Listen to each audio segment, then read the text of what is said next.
I didn't want this. Not you. Not like this.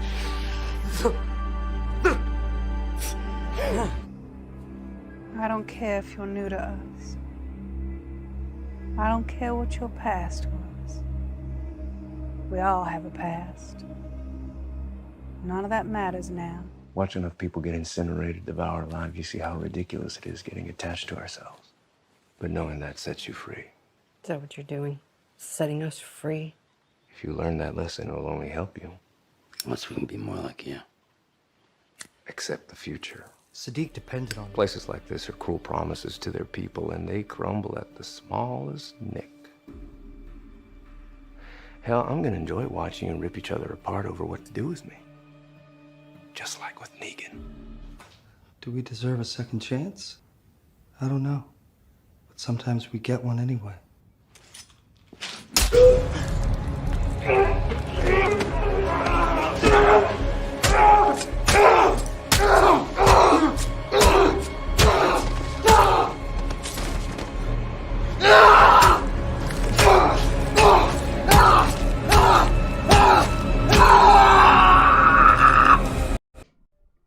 Welcome everyone to Dead Talk Live. I'm your host Viz from Walking Dead Now, and it is my very special privilege to introduce our special guest tonight, Juan Javier Cardenas, Alpha's Whisperer Spy Dante. Juan, welcome to our show, and thank you so much for being here with us tonight. Viz, thank you so much for the invitation. It's just as exciting for me. Well, for sure. It is a pleasure and a treat for us to have you here tonight. And we have a lot to talk about. So let's just get started right off the bat. Now, when you got the part of Dante, how many times did you have to audition, or did you just captivate them with the first reading? Well, it was a successful audition process, so that's fantastic. But it was only one time, actually. It's actually one of the quickest turnarounds for casting that I've had in all the years that I've been working professionally. It was one time meeting with the casting director, put myself on tape at a casting office out here in Los Angeles, and then it was radio silence for quite a while. Wow! And I didn't know heads or tails or what was going to happen, and then I got a call. And it wasn't, would you like to come back in, or we'd like to have a conversation with you? It was, hey, we have the role waiting for you here in Atlanta, and here are the dates. Hop on a plane. Wow. And it was that quick. So how much time did you actually spend in Atlanta from starting to ending the role? It was quite a number of months. Because what happened is that if you watch the season 10. I'm split over, I believe it's 6 episodes, 7. But it's not every episode. Yeah. 7, thank you. Yeah. But it's not every episode, concurrently. There's an episode that happens in between, or that I skip an episode or so. So all that stuff is shot pretty much in sequence like that. So I did have a lot of downtime in like the greater Atlanta area. I was down where they film it, down in kind of rural Georgia, and I had to stay for all that time. So I spent a ton of time in Georgia, and it was great. It was great, but I did have little breaks in between, so I was able to go back home to Florida, where I'm from, to see my wife and my kids. That's awesome. So it was like going off on, going overseas. I was isolated, and I was away from the family for a long time. But it was a great experience. That's awesome. Now, we've heard many stars on the show say that while they were a part of the cast, Andrew Lincoln was the role model, motivator, embraced and welcomed every new cast member. Since he was gone by the time you had arrived, did you notice anyone else sort of fill those shoes on the set as sort of the welcomer of the new guys, embraced you, brought you into the family? I felt so many people had embraced that role, or at least I had come at it naturally, because the people that I interacted with, my overall experience was such a positive one with the kind of established cast, with the established TWD family. Standouts were, the showrunner Angela Kang, Sadiq, the actor Avinash. Yeah, absolutely, and Josh Eugene, Those three really stuck out as the most welcoming, the most preemptive. Before I even showed up on set, I received emails from all three of them, welcoming me to the show, introducing themselves, breaking the ice, and being so warm, and I mean, offering the simplest stuff, like literally, like, hey, why don't you give us a call if you have any questions about living outside of the Atlanta metro area for the time that you're here, if you want any suggestions on places to go, places to eat, little things like that. That's awesome. It was awesome. It was great. And everybody else on set carried on that kind of attitude. From the moment that I walked on, everybody was open arms and everybody was extremely nice. Which is really great, because I've kind of my career is typically one that I kind of hop in and out of kind of established storylines, you know, as like a reoccurring or as a guest star. Yeah. And it does sometimes feel, when you hop into really established sets, it does kind of feel like you're doing like you're doing a foreign exchange student thing and you're a junior in high school. You go in, there's cliques, everybody knows each other. It's really easy to kind of to feel like, to kind of feel on the outside. And the culture on the set really is established from top down. I think management and TWD was one of those sets that very organically everybody came up, and the first thing they say was like, we're so excited that you're here, we're so excited about this season, we know about the character, and we hope you enjoy it as much as we do. So that was fantastic. That's awesome to hear. Now, you and Avinash, who you just brought up, who played Siddiq, had sort of a great bromance chemistry on the screen. How did the two of you get along off camera when the cameras were not rolling? How did you and Avi get along? As friends? Did you hang out? Oh, man. Like gangbusters. Avi is fantastic. So Avi is a really, really warm person and a consummate professional. And even though I'm slightly older than him, we had actually a lot of kind of strange similarities that kind of linked up with each other once we got to know each other a little bit and spoke from the first day on. We immediately felt comfortable with each other, I feel, because we had all these things in our life that kind of linked up. Yeah. You know, he comes from a theater background. I come from a theater background. He has kind of advanced degrees in theater performance. I do as well. He had studied and worked in London. I've studied and worked. I've studied in London. He's Guyanese. His family's very Caribbean, very South American. Exactly. My background is Puerto Rican. So, he speaks Spanish, knows great Cuban food. He spent time in Florida. I'm from Florida, So it seemed like every time we were on a break, we were like in the back, like Heckle and Jekyll. Ticka, ticka, ticka, ticka, ticka, ticka. That's awesome. I got along really well with Avi. I've said this before in other interviews, but he was a guy that I really owe a lot to me feeling comfortable on set, because he was very protective of his and our storyline for this season. Obviously, it meant so much to him as a performer because it's his swan song. Yeah. He was very proud of that storyline and everything like that. So every step of the way, he made me feel as a guest star, as somebody coming in to help tell the story. He made me feel every step of the way, hey, no, you're just as much a part of this as anybody else, and I want to create this relationship with you, and I want to really woodshed this, as actors. So I appreciate that attitude. It's a very workhorse kind of attitude, and that's how I've always been. So I had a great time working with Avi. Absolutely. That's awesome. I mean, wow, talk about a professional and all the things you guys had in common. I mean, what are the chances? Now, Dante was a jokester. Yeah. I mean, he was a jokester, especially with Siddiq on the screen. Did you get any kind of leeway on how you played Dante, or were they very particular and specific in how they wanted you to portray the character? Well, that's a good question. So a lot of the material is a lot of the work is done for you if the script is written extremely well. And I thought the writing on this season, I think the writing on Walking Dead in general is really fantastic writing, because it gives you so much, right? Yeah. So a lot of the humor, of course, is written into the beats of the script. And it does help, like I said before, if you feel comfortable on set and you feel really comfortable with who you're working with, it makes kind of moments of levity a little bit easier to play. because you already feel comfortable with that person. So the same way that you feel comfortable with friends of yours that you've grown up with, and you can kind of cut it up with them and stuff like that, you feel a little bit loose. That's how the feeling was on set. So you felt if there was moments of kind of slight improv around beats and stuff like that, you didn't feel kind of hemmed in and a little bit nervous about trying things out.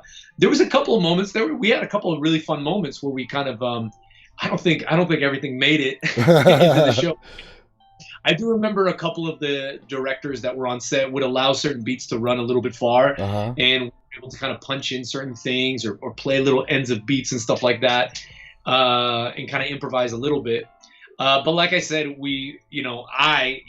first of all, I really try to honor the text and try to play all those beats, all the humor that's there, because it's all there for you and stuff. But then if they give you a little bit extra time, and then you can go a little wild with it. That's fun. And sorry, your question about specific how to play those moments, it was a very trusting environment. All the directors there, at least in my experience, were very trusting of the performers. And when you get to set and you're working through a scene, you first read through the scene with the script and with the crew around you, so everybody's kind of on the same page about what you're about to shoot.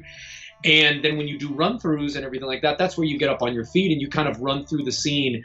And that's where you can kind of play and try different things. And I can't think of one time where a director preemptively, before us as actors got to work through it on our own, I can't remember anybody coming up and saying, hey, before we begin, listen, this scene is really about this, and try to remember on the. No. They let people play. Like they gave the actors a lot of freedom. They trust you to do your job. That's what it sounds like. Now, is it true that there were moments away from when you started filming? You were moments away from starting when executive producer Greg Nicotero pulled you to the side and actually revealed what Dante was really going to turn out to be? Is that a true story or not? That is totally true. Wow. That's absolutely true. What had happened was that I don't know if, kind of like what I mentioned before, the turnaround time, and by what I mean by that is like the time that I auditioned and the time I got the call saying that, hey, if you accept the role, it's yours. And then the time that literally a ticket was bought for me to get on a plane to go to Atlanta, it happened very, very quickly. So I was in that first episode of the season. So obviously when you're filming a production of this size, there's so many parts, there's so many moving parts that the production side is trying to prep for. They're bringing all the actors into the Georgia area, they're returning the cast, they're building the sets, they're planning out the shots, the executive producers are talking about, there's so much going on, so you have to kind of do your homework and you have to understand as much of the script as, however much of the script you got before you show up and stuff like that, and do your best on the first day and to be like, to work amongst all that kind of energy. And I think what happened was that in the kind of the speed that the production was kind of starting, I never got a phone call. I didn't receive a phone call kind of telling a bit of the twist at the end of the arc. I wasn't privy to that information until literally I showed up to set and they kind of marked you. They put the gaff tape on the floor, you're marking, you've been mic'd up and everything. Okay, guys, we're gonna do a little rehearsal of the scene. On the next break, we're gonna dismiss the actors, and on that break, Greg Nicotero came up to me and he's like, hey, bud, can you give 5 minutes? And I'm like, yeah, sure, bud, no worries. And then he took me aside. He's like, I don't know if anybody's really told you what you're doing here.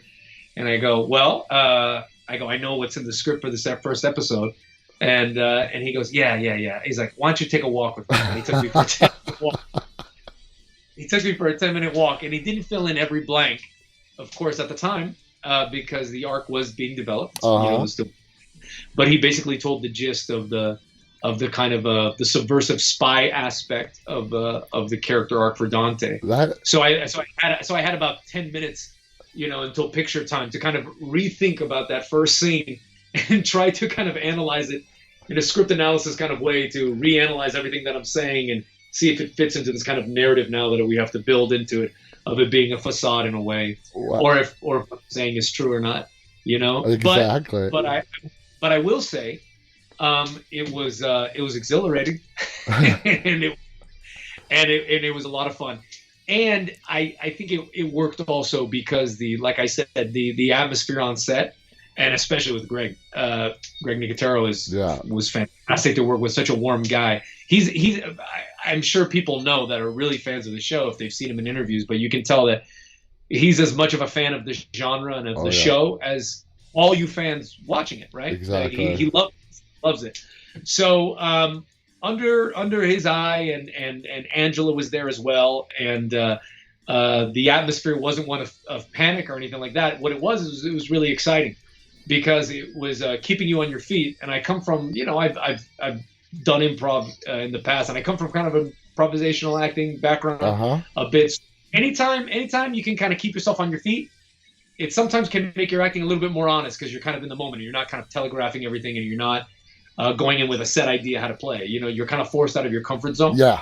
But if the attitude is there where you feel like the cast, the people that you're working with, like Avi and the people behind the camera, they're there to catch you, to figure out these moments, you don't feel freaked about it. But no, that's a true story. That's a great story. So was the rest of the cast aware of Dantes Ark, or did they just let you know at first? Did everybody know? Or did they keep it a secret? Oh, yeah, I think everybody knew. Everybody knew. So everybody knew. Yes, everybody that's part of the kind of the prominent, what I say, because Walking Dead, of course, as you guys know, it's such a huge universe. Yeah. So many people that work on The Walking Dead as far as performers and characters. Exactly. But the kind of the core group of survivors, the people that the fan that we all know. Yeah. Sadiq and everybody, Denai's character. The people that are in those core groups, they knew because they knew about the season coming up. Those are the people that are kind of really aware of where the arc is going. And Sadiq knew, obviously, but I was not so. So it was kind of funny because I think I'm trying to see if I can remember this correctly, but I do remember having a couple of conversations, with Eugene, with Josh later, where he would say like, have people told you yet what's going on? I'm like, yeah, I just got the news. And they're like, oh, okay. Because I didn't want to spoil it. But I saw you walking around and I was going to tell you about it. Or I wanted to tell you about it or whatever. Okay. But yeah. That's great. Well, it sort of leads me to the next question. Did you know anything about like Dante from the comics? Were you familiar with the character you were taking on? Or did you just like go in this with just a script in hand and this is the first time you ever heard of the character Dante on The Walking Dead? I was aware of the comic book The Walking Dead, but I wasn't aware of the character of Dante. And the reason is because I grew up I grew up as a comics kid. I read comics for years, so I remember when Image Comics came out with the original Kirkman book. I remember when it first came out and the kind of the splash that it made and what it meant for Image Comics at the time and it kind of the phenomenon of it. Yeah. So, but as time went on and stuff, and I followed different things, different mediums, so I wasn't aware with the later arcs of the comic because the comic was going on until I believe last year. Yeah. So Dante comes in much later. Mm-hmm. In fact, when I auditioned for the role of Dante, the name Dante was not even featured on any of the script materials that they gave me to audition. Oh. Neither were any of the scenes in the sides. Sides are those are the pieces of the script that they give you to audition. That's what's called a sides, when you're given sides to kind of work on. Okay. But what happened is that when I got the sides, the character was written in the script as Angelo, and none of the scenes that occurred in the sides actually ever occur on camera. They were very different. Yeah. But as an interesting twist, a lot of the material that was in the sides that I received was very reminiscent of dialogue almost taken very exactly from the comic books, from certain scenes in the comic book that feature Dante.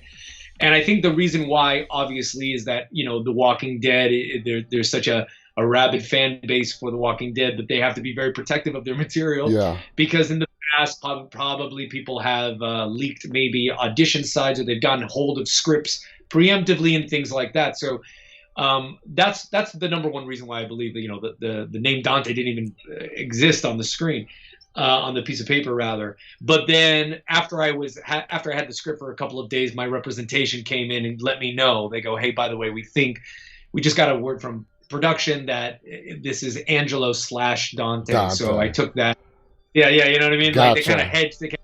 if you want to do a little bit of research, this is really what the character is. When it seemed like clear that maybe they were going to go my way, you know, and offer the. So then, after knowing that, I immediately went to the library and I read, like, you know, every compendium of The Walking Dead that they had, all kind of the thick collections that they have. And I caught up all throughout the arc of Al Dante, the Whisperer War. Okay. And so I was familiar. By that point, I was familiar kind of with the whole arc of Dante. But then again, that didn't exactly prepare me 100% because the character in the show takes a lot of detours from that original character of Dante. It retains like so much of just a little bit, a lot of core attributes that I loved from book Dante, you know, which I'm happy that we kept. But it goes off on its own unique thing so much that I'm glad that I did that research. But there was a lot of stuff that was created on the go and stuff like that. So it was like an organic kind of unique process of creating show Dante kind of from the ground up, you know? Okay, that's a wonderful story. A lot of good information there. Now, so you read the comics, or you caught up with them to find out who this character Dante was. Now, in the comic books, Dante was Maggie's sort of new, love interest in the comic books. Do you think that Lauren Cohan not being on the show at the time that the Whisperer arc started played a role in them completely switching Dante's character to, instead of being the really good protagonist, into becoming the antagonist? You think Lauren Cohan not being there at the time sort of forced her hand a little bit? I really don't know. You know, there is so much coming in the way that I came into this show, and reminiscent of other ways that an actor like me kind of visits in on the little worlds and the little universes of these different shows that I've worked on. You know, there's really, you basically are focused in on the corner of the world that you inhabit, right? Exactly. That once I was there and once I understood the arc that was kind of laid out and what they were thinking about the role, I realized that really Dante in the universe of the Walking Dead show, his character is so much more tied into the world of Sadiq and Sadiq's storyline. That it becomes that he really becomes a part of that kind of aspect of it. Gotcha. And also, you know, as Juan, you know, when I was offered the role and when I was made aware of the dates of when I was working and things like that, like the technical side of it, you know, when I was going to be there, I was of course aware that Lauren at the time wasn't involved in the season 10, and there, you know, when you work in the industry and you get used to kind of production, understanding the rhythm of production and how fast or how slow things go to develop, I mean, I kind of knew early on that I was like, okay, this Dante is going to be, I don't know exactly the full deepness of the change of Dante, but what I do know is that the more that we got closer to start date, the day of starting working, the more I understood that, oh, of course, Lauren is not involved in this season. There's no way production-wise that she's not been announced that she's going to be working on this season. Things don't work like that. Exactly. You know what I mean? Yeah, I get you. So the more that I kind of was aware of that, the kind of, I think I knew as Juan to kind of like healthily give up a kind of an assumption about what Dante was going to be. You know what I mean? I already kind of knew, okay, well, that's such a big part of the comics. Obviously, this is not going to be a part of it. Okay. So I know that we're going in a different direction. So it was kind of a healthy knowledge of knowing, okay, this is going to be its own thing. So what exactly that's going to be, I don't know. But I know to expect kind of the unexpected. Okay, I totally understand. Do you regret not having the opportunity to work with Lauren Cohan? Is that something that you would have liked to have happened? Well, you know, it's well, of course, listen, you know, whenever there are fantastic actors that are attached to a project, you know, that if you don't get a chance to work with them, of course, you know, you would love to work with as many talented people as possible, because you would admire their work and you think, of course, it would be a lot of fun. You know, knowing now, as I think back to the construction of the show Dante, and the story and the richness of that backstory that they gave him, and how much at the end of the process, how much I look back and I love so much that we're able to create a kind of a wholly unique take on the character, with aspects of darkness and all the aspects of the Whisper storyline that I loved and appreciate so much. I'm very happy with how it, I'm very happy to leave it as is and know that that's what we created, so I have no regrets in that way. And I'm really proud of the Dante. I'm really proud of the show. Dante, you should be. You should be. You played him fantastic. Yeah, and but of course I think what I hope fans can appreciate is I hope that they can have a kind of a dual love. They can appreciate the book Dante for how he was involved in the overarching story of the survivors and everything he brought to it, but then they can appreciate kind of in its really own way the show Dante, exactly. and how he benefited in its own way the storyline to the survivors, and appreciate it as two kind of unique things that are distinct and different, but they're both valid. They're both good parts of the TWD story. Those are great points. Now moving on, the opening minutes of episode 8 in season 10, where Samantha Morton, who played Alpha brilliantly, explains the mission that she has for Dante and gives you step-by-step instructions on how you're going to achieve that mission. Dante is going to achieve that mission. That was like your only scene with Samantha. What was it like working with Samantha Morton on that critical scene and that very important part of the storyline where we get to find out how she recruited Dante for this mission? Well, one, Samantha Morton is a gem, and she's awesome and a really wonderful actress and very, very kind person. And I love the small time that I had working with her. She was just like all the rest of the guys. She was very sweet and she was wonderful and very giving, and comes from a background of theater and is very, very committed, very, very committed during takes. So there's no, this goes for really everybody I worked with, but of course Samantha Morton's character, Samantha, the actress, I just want to let people know, which I'm sure they already do know, how diametrically different she is from the character of Alpha. She's a very warm, very sweet person, very smart, and very friendly and very funny, actually. And but in between those takes, in between action and cut, so committed with a sense of concentration that it electrifies you working with her, because it really engages you. So for one, I want to give a shout out at the Morton in that way. Two, you're right. It is that's actually a very challenging thing about film and television, is that that's the only. So think of it from an audience point of view. That's the only moment that you get to see this character Dante interact with Alpha, and in that like small moment, I think it's 2 minutes really. That speech that she gives. You're finally privy, the audience is finally privy to the depths of the specificity of the crazy, detailed, long con game that they set up that comes from the brain of Alpha, the mastermind behind this entire Dante arc. You learn all that information. So it's like a punch in the gut, this massive reveal. As an actor, me coming in and meeting her for the first time that evening. We shot that almost in the middle of the night, out in freezing, in the cold, on a hillside in rural Georgia, outside the studios there. And that was the first time I ever met Samantha, really having a conversation with her. And in those 2 minutes, you have to convey to the audience that you have known Alpha for such a long time. You are a fully indoctrinated, committed cult member of the Whispers. You have to convey so much history and love, like twisted love and devotion to this messianic figure within those 2 minutes. You have to believe that. You have to make people believe that that not only do you just casually know this person, you've lived out in the woods with this person, you've been living like an animal. You're devoted to this person. This is your Svengali. This is the Pope. Gotcha. The Pope anointed somebody.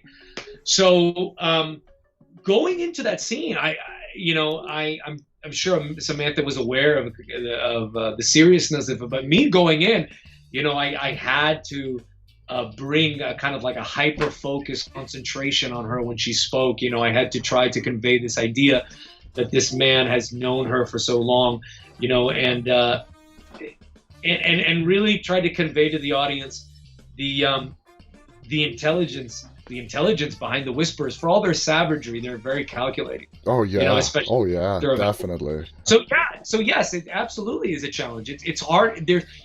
I did not have the chance with Samantha to film similar scenes like that with her over the course of weeks, like I did with Avi. Yeah. You know, working with Avi, you know, when you see somebody almost every day for a couple of weeks, you know, you don't have to work that hard to kind of build a rapport, build a kind of comfortability on camera with them.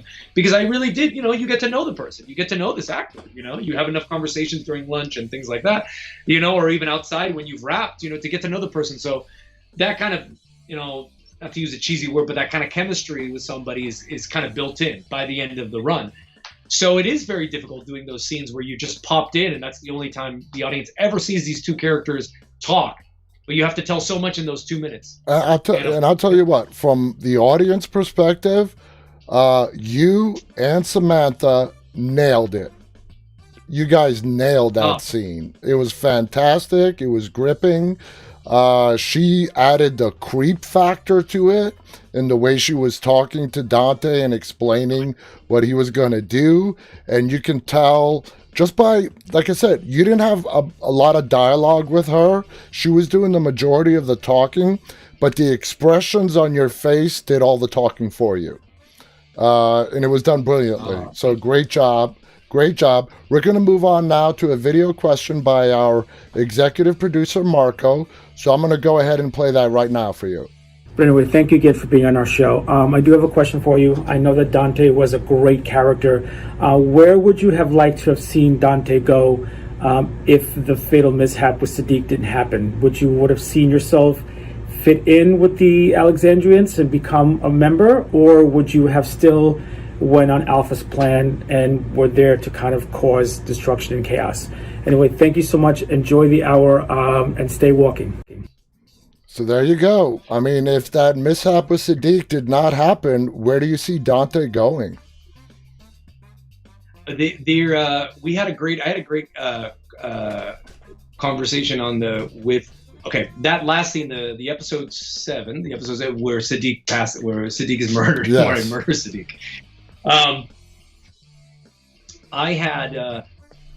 We were talking. We were working through those final. I have kind of like 5 stanzas of kind of a mini monologue. Okay. And it's Siddiq coming in on Avi, and he sees himself kind of distraught, and you see Dante kind of work through kind of describing what his experience here has been, and he kind of lets Siddiq know that, listen, you know, don't tear yourself apart. You know, you're an integral part of what makes this place work.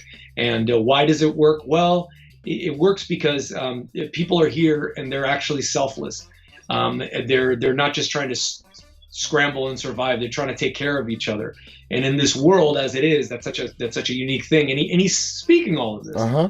And what happened was that when we were speaking, the actors and the director, when we were talking, I was given a great kind of a great note, a great image to kind of work with, is that there have been people in history and things like that are subversive, that find themselves into a group with ulterior motives. And what happens is that it has happened in the past where people that do that, they can eventually be won over by kind of the greater community. They're seeing something about that community that they were denied knowledge of, or they were told lies about. Yeah, you know? Yeah. And they start to ingratiate themselves. And originally, you know, at first it's a con. At first it's them kind of pursuing the objective of the mission. Mm-hmm. But people can, you know, see a different side to things, and it can kind of cause tension within themselves and a kind of a not understanding, you know, I'm so deep, but am I deep? When I'm saying these things to Siddiq in these last moments of Siddiq's life, how much of that is the ruse? How much of that is the mask, Dante's mask? Or how much is that kind of the first time that Dante, after being at this place for weeks and months, seeing the positives and seeing how this system, this society does work to a degree in a more humane way, mm-hmm. when I'm vocalizing it to Siddiq, it might be the first time that I've ever said any of these things. Yeah. And there's something that happens with people when they're at kind of an emotional state, that sometimes when they just talk it out, You know, that cheesy way of saying, like, just talk it out. Express kind of what you're thinking, what you're seeing with your eyes. And it's kind of what happens is that you can kind of self-convince yourself, or at least you're made aware of your own thoughts, kind of, because you're actually saying them out loud. Yeah. So we wanted to play with that idea to kind of keep the audience in kind of a suspense, because when they would look back at that scene, I wanted them to feel a kind of ambiguity about, you know, if Siddiq had not had kind of a relapse of having this PTSD moment of seeing my reflection in the mouth on the screen, if he had just turned and said, you know what, Dante, you're right, man, you know, I'm sorry, you know, I'm just kind of messed up in the head, let's go down and eat some food, you know, would Dante would not have needed to kill Siddiq in that moment. Siddiq is killed because he poses a threat to the mission. You know, he's identified the counterintelligence agent. Yeah. So any counterintelligence agent has to nullify a threat. But if he hadn't, and that hadn't happened, I really would have loved to, in a different universe, in a different time, have explored more of that kind of turmoil, that kind of breaking apart of that kind of shell, or that hole that the Whisperer cult would have had on Dante. You know, there's something that would happen. You know, it happens, not to get too esoteric or anything, but it's happened for years. You know, it happened during the 80s. You know, scientists or artists from the Eastern Bloc countries would come over to the West, and they would notice that they had been fed certain misinformation about the other side, and that's where people defect. You know what I mean? So the idea of having that possibly be in the cards of Dante's story, I think would have been really wonderfully interesting. But the fact that it wasn't, actually, I think is a positive in the dramatic sense character, because I think that makes Siddiq's death so much more sad. It does. You know, because in another universe and another time, if he had not seen that thing, you know, maybe there would have been a redemption for Dante. We don't know. And it's horrible that that happened to Siddiq. It makes his death so much more tragic and pointless and frightening, which is what most of the deaths in Walking Dead are. They're vulnerable and they're sad and they're horrific, and you wish if A and B and C had not happened, then D wouldn't have occurred. You know. Gotcha. And we're gonna get more to Siddiq's death in a little bit, but that rogue Whisperer that Carol captures and brings back to Alexandria for interrogation, Dante poisons him and throws the blame to Siddiq. Was he a threat to blowing Dante's cover, or did Dante think he would reveal the location of Alpha's horde? Was he a threat to you, or was he a threat to the horde? I think in immediacy, it's a threat to the mission. Okay. In the immediate sense, because I'm the only person that is supposed to be within those walls doing counterintelligence. Yeah. You know, anything else is perceived as a possible threat, and though the Whisperer cult is built on the idea of severe allegiance, unwavering allegiance based off of fear, you know, and kind of religious almost commitment, you know, it's still a possible loose end that could come back and jeopardize my threat of having another Whisperer who's injured, who's in a weakened state, that could possibly be coerced into revealing information. Who knows? It's an intangible unknown. And when the stakes are so high, life and death of being discovered, undiscovered, even if it's a member of your own team, even if it's a Whisperer, the greater good, which is the service to the cult, service to the Alpha,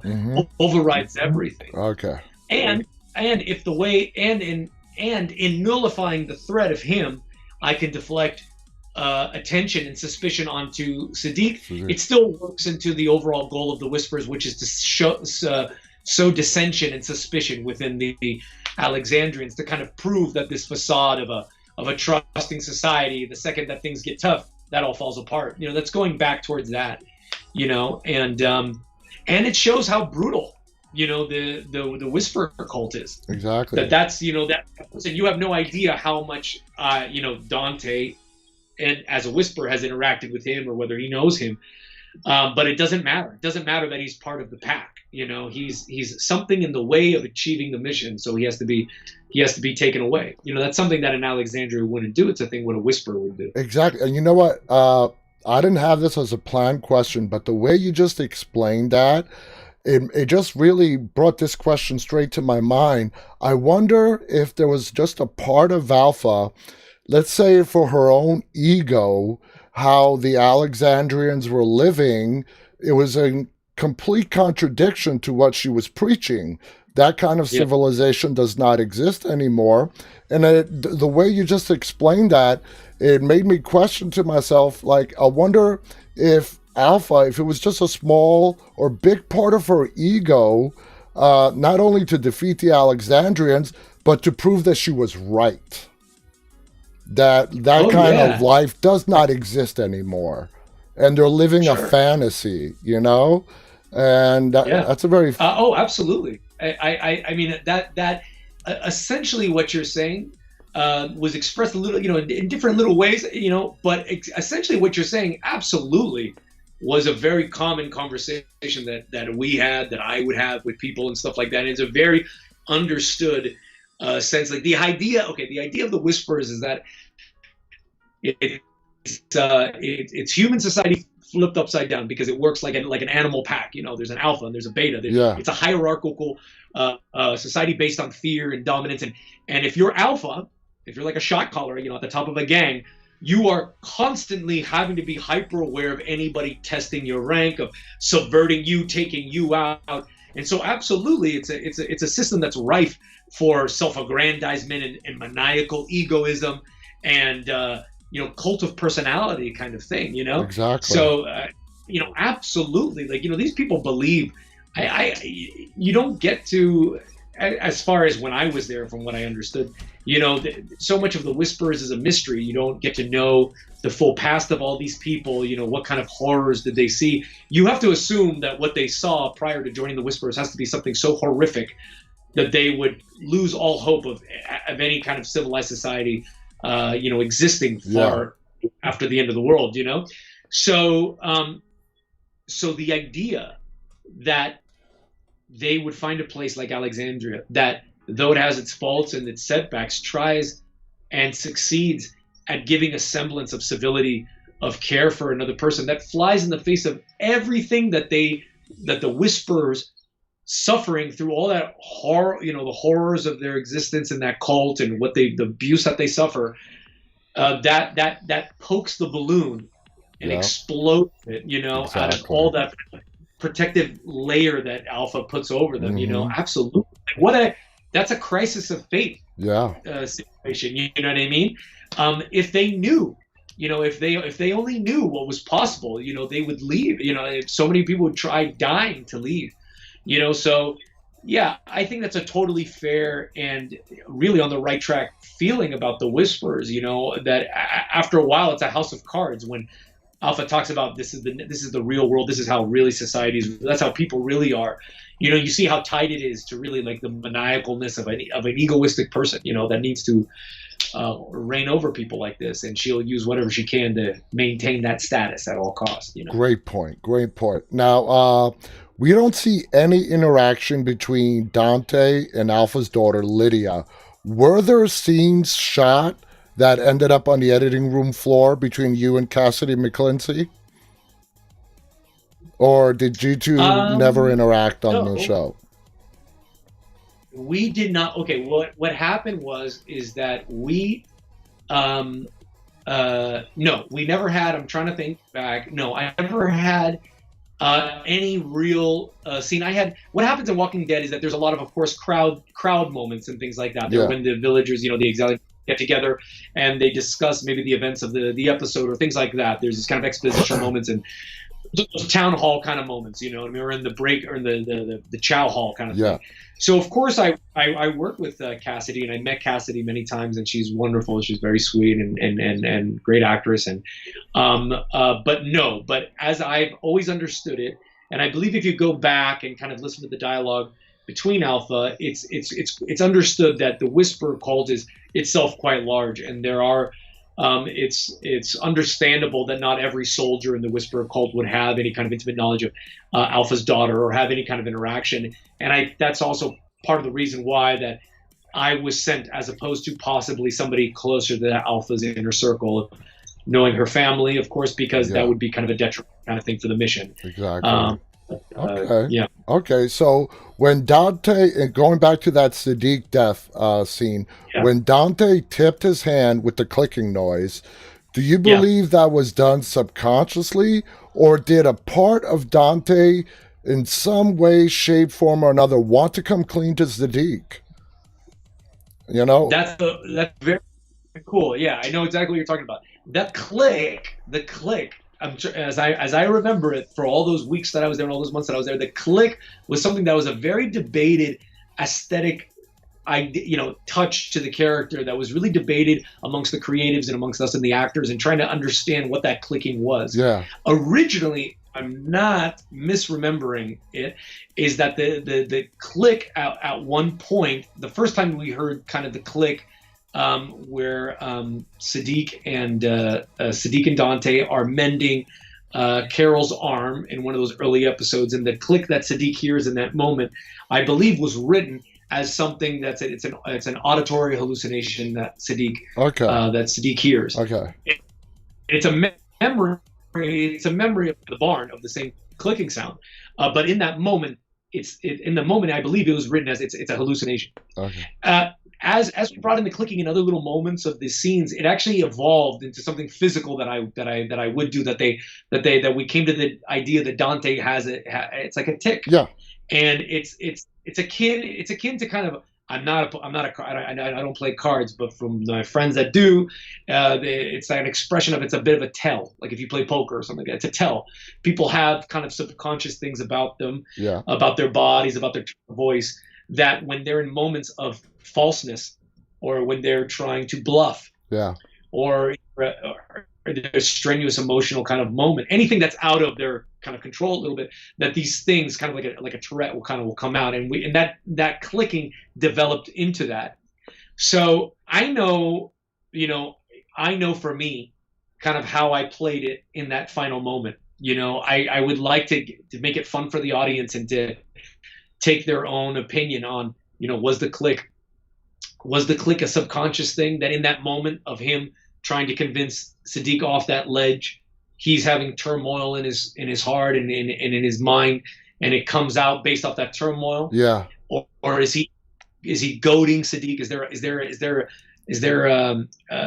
like a subversive quality of goading to kind of, is that another tactic that he's using to kind of mess with Siddiq's head in that moment? Gotcha. That he doesn't think Siddiq will go full bore and it'll come back in that moment. Yeah. So on that one, I'm keeping a little close to the vest because I know what I played in that, Gotcha. But you're right.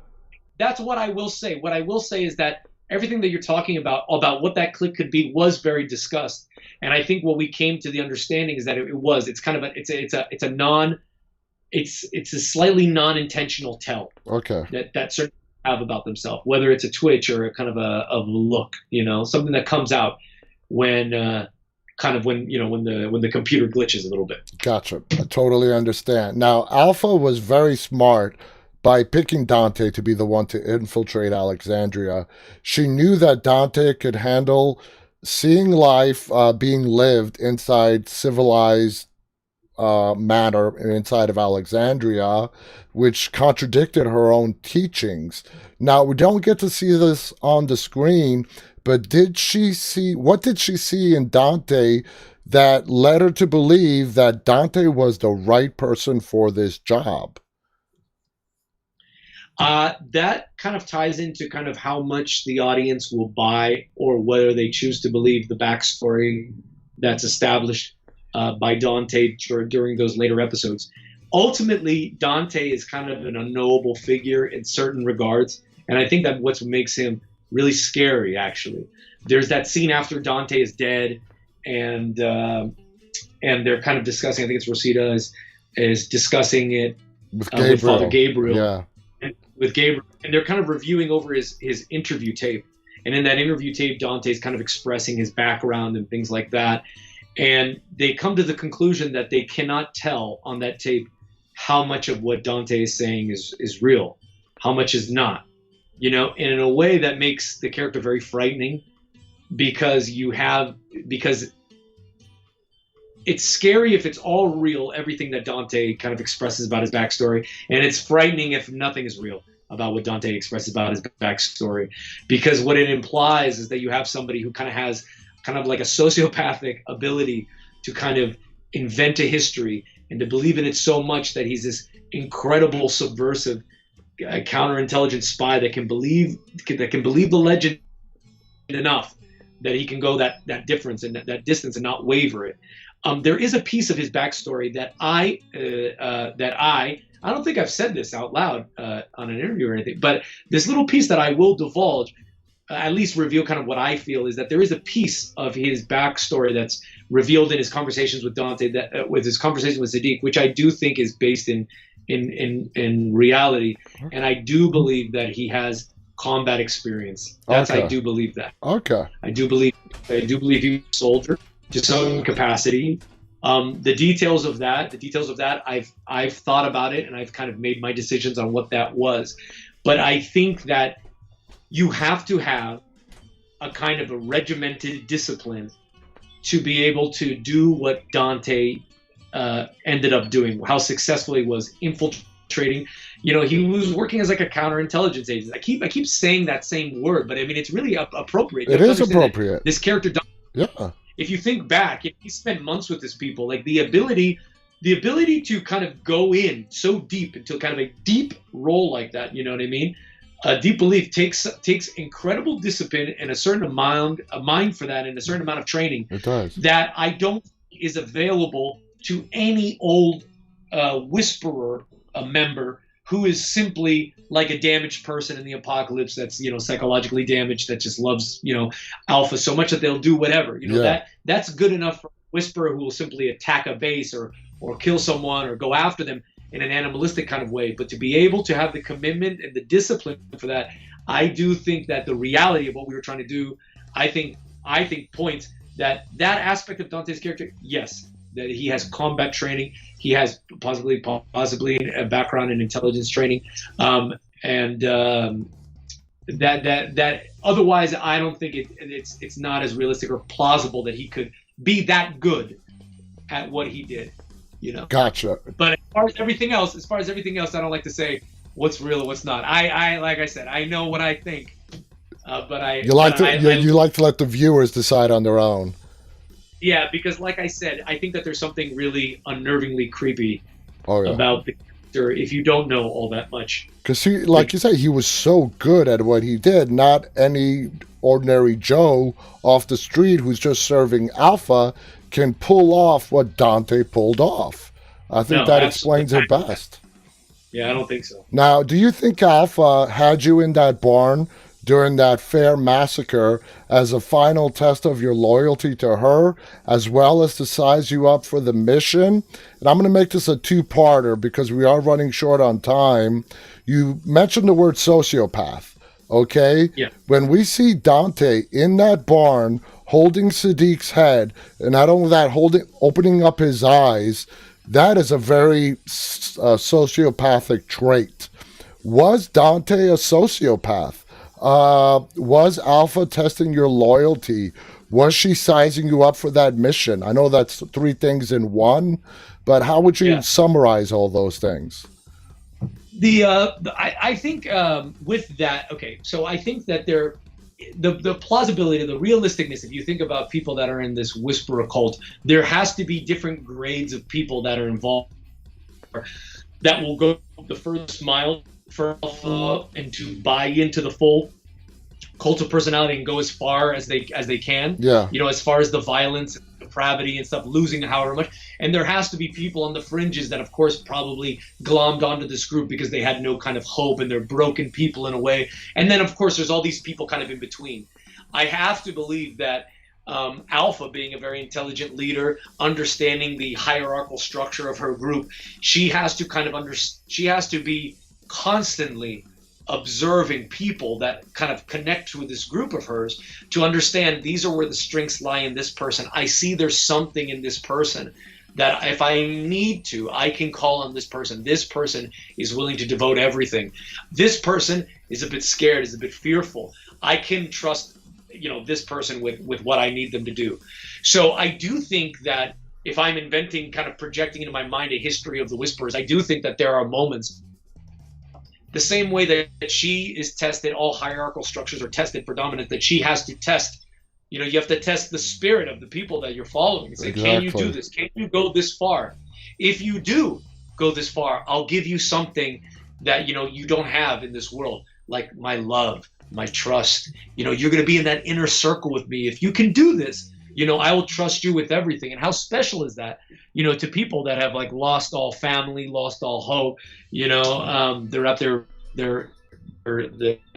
end of their rope, which is why they're in a group like the Whisperers to begin with. Exactly. So I can believe and do think that the kind of commitment, the fact that she can do something like that with a group of Whisperers, and notice which of those Whisperer people, they will go along to a certain extent, but if they stay there and keep their eyes open as she decapitates people in front of them, with this supposed for the greater good of the group, if they do not either, vomit, run out of the place screaming, or pass out, that she'll understand that this is a member that's got some salt. Yeah.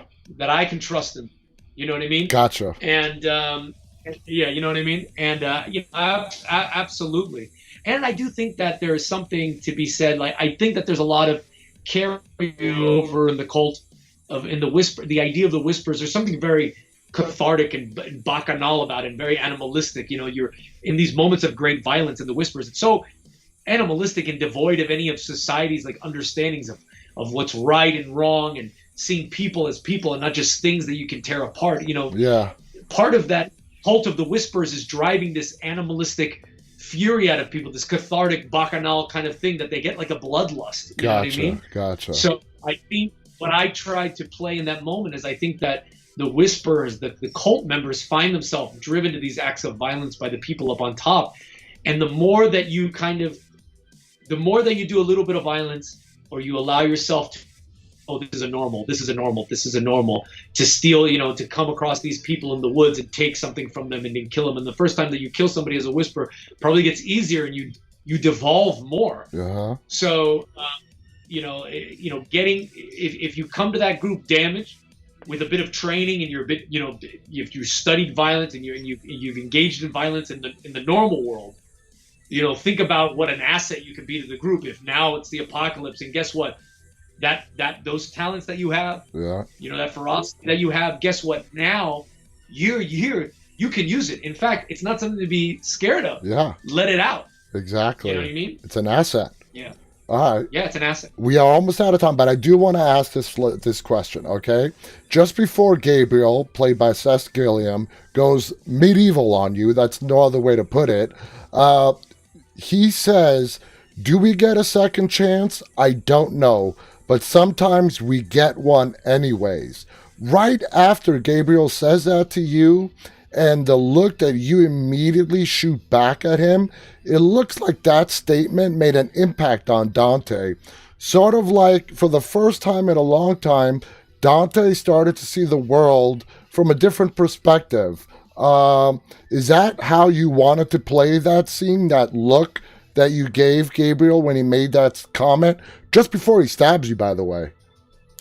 Yeah. He didn't get a second chance. Absolutely. The way that I kind of saw it is what I was trying to think of the arc-wise, is that it's Dante and Siddiq in those final moments of Siddiq's life, running through kind of his experiences of Alexandria. Dante sees the kind of light coming through the brick wall, the cracks in the brick wall of a possibility of a different outcome, a different world. There's a bit of hope there. You can kind of see thematically him stumbling through that, right? Then Siddiq's death happens. Siddiq's death happens. At that point, I always took it as, at that point, boom, any humanity that we could have gotten close to, now it's shut. Yeah. Now it's shut. Now we see Dante the soldier. Now we see Dante nullifying the threat. And I tried to exhibit that, that life, that kind of humanity goes gone. Boom. Then it comes to the attack on Reseda. Then at that point it's animalistic fight or flight. Da da da da da da da. He gets incapacitated by Reseda. When we see them next at that kind of round table of the major players, Carol and Daryl, Gabriel, trying to ascertain why was this necessary? Why did you do it? And you see Dante, it's back to the good soldier Dante. Everything he's espousing, and that is the Alpha playbook. This is the manifesto, the Whisper manifesto. Everything you think you could have achieved is a facade. You are one crack in the dam away from this ugliness of people to override any fakery of a civilization that you think you can achieve is nothing. It's wrong. In fact, civilization up to this moment has all been, it's a lie. The second that the lights come out on people, that's when the wolves come out, and people are wolves, and that's what's going to happen. So you see him, he's reverting back. Why? Because maybe his lifeline, maybe somebody that could have been part of the redemption, Sadiq, he's not there anymore. Mm-hmm. So that lifeline is kind of gone, right? So you kind of think of it in that way. And then you find him back in that jail cell with Gabriel, and he's defeated. He's injured. He's like a wounded lion, And Gabriel has that moment where he says that to him. He goes, sometimes we don't get we don't deserve a second chance, but we get one anyway. Yeah. And I don't think maybe Gabriel is meaning it in this way. I'm projecting onto Seth's character, but I think in the context of why Gabriel was saying it is because Gabriel see this happening. I didn't see this coming. I didn't see this danger within our gates. And because of that, Sadiq had to die. But you know what? I have a second chance now. You're not a threat anymore. Maybe I'll have a second chance to do better next time, Keith was saying. But sometimes people say things and they mean something else, but the way that you take them, you take it in a different way. And I do think that Dante in that moment, I agree with you. I do think that it's somebody else from this community, from the Alexandria community, verbally expressing the idea that, redemption is a real thing. That's not false. You can have a second chance. Anybody can have a second chance. That's, maybe you don't deserve it. like Negan. Negan was kept alive. That's a big discussion. And of course, maybe you don't deserve it, but you know what? We're different here. Here we're different. And it's that last, it's that one moment where the soldier, the soldier, I'm A, B, and C, A, B, and C, A, B, and C, A, B, and C, A, B, and C. Stick to the script, and that's one of the first times that he hears it differently again, and it kind of breaks him a little bit. That's awesome. To hear you explain this is fascinating. We are out of time. We could literally go on for hours talking, but guys, we are out of time. I want to thank Juan Javier Cardenas, Whisperer Spy Dante for joining us tonight. This has been a fascinating chat. Juan, thank you so much for agreeing to be here with us and share all that wonderful insight with us. It's been great. Guys, thank you so much for watching. Juan, it's been amazing, and maybe sometime in the future we can go through the rest of the questions. I would love that. Thanks so much. I love talking about The Walking Dead. It really was a really fantastic experience. So thank you so much for giving me a call to do this. And thank you very much to everybody who watched in, and they're so supportive of the universe, of the characters. And it really means, as a performer standpoint, it means a lot to know that people really care about the work and they care about these characters, because it means that we're making an effect through storytelling on people. So I really appreciate all the support, and thank you to everybody tuning in and listening. Absolutely. And I do this show daily, and I talk to hundreds of Walking Dead fans per day. And Dante, I can tell you with absolutely no hesitation, is one of those characters that people love to hate, but they loved him. That's good. And then as an actor, I can tell you, as I've told other people, if you were meant to play a bad guy and you just receive such a response from fans where you just draw out that emotion from them, it means you did a fantastic job. And Juan, you did a fantastic job with Dante, and we thank you so much for the performance that you gave us for Dante on The Walking Dead. So thank you so much. Guys, thank you so much for watching. I'll be back on the air again tomorrow night. Until then, stay walking, guys.